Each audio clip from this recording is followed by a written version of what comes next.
کہ کوئی بندہ آمنہ کے لال کے قریب نہ جائے، اگر آمنہ کے لال کے قریب چلا گیا تو یہ قرآن سن لے گا۔ کیا سنے گا جی؟ شاباش، کیا سنے گا؟ قرآن سنے گا۔ اور جو قرآن سنتا ہے اور آمنہ کی لال کی زبان سے سنتا ہے وہ ایمان لائے بغیر رہ سکتا۔ سبحان اللہ۔ اسی طرح کا واقعہ، ایک بڑھیا مکہ چھوڑ کے جا رہی تھی، سنتے رہتے ہیں آپ واقعہ، مکہ چھوڑ کے سر پہ سامان رکھا ہوئے، لوگوں نے کہا نا کہ اس محمد کے قریب نہ جانا، اس کی بات نہ سننا، اس کی زبان میں بھی بڑا سر ہے، جادو ہے۔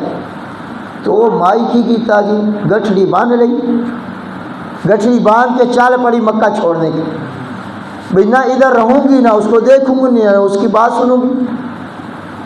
آپ کے میرے آقا امام الانبیاء حضرت محمد رسول اللہ صلی اللہ علیہ وسلم نے دیکھا کہ بڑھیا عورت ہے، سامان وزنی ہے۔ آپ علیہ السلام نے اس بڑھیا سے ماں سے کہا کہ اماں جی یہ وزن آپ کا زیادہ لگ رہا ہے، مجھے دے دے میں اٹھا لیتا ہوں۔ سبحان اللہ۔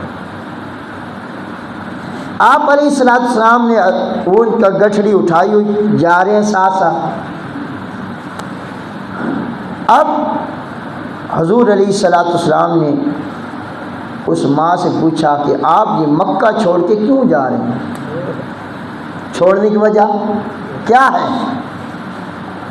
تو اس بڑھیا نے کہا جی لوگوں سے سنا ہے، آج بھی اس قسم کے آپ کو لوگ ملیں گے، لوگوں سے سنا ہے کہ یہاں محمد نامی کوئی شخص ہے جس نے نبوت کا دعویٰ کیا ہے، اور اس کی زبان میں بڑا جادو ہے، جو اس کی کلام سنتا ہے نا وہ اسی کا ہو جاتا ہے، اور اس نبی نے اپنے باپ دادا کا مذہب چھوڑا ہے، ہمارا مذہب چھوڑا ہے، نیا مذہب ایجاد کیا ہے، لہذا میں اس کے ڈر سے چھوڑ کے جا رہی ہوں، مکہ چھوڑ کے۔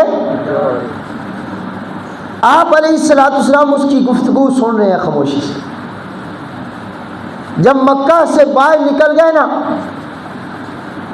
تو بوڑھیا نے کہا جی یہیں رکھ دو میرا سامان۔ آپ علیہ السلام نے رکھا، تو پھر اس بوڑھیا نے کہا کہ میری ایک نصیحت یاد رکھنا، تم ہی نا اس محمد نیڑے نہ لگی۔ ایک تو خود بھاگ رہی تھی، دوسرا آگے کیا کر رہی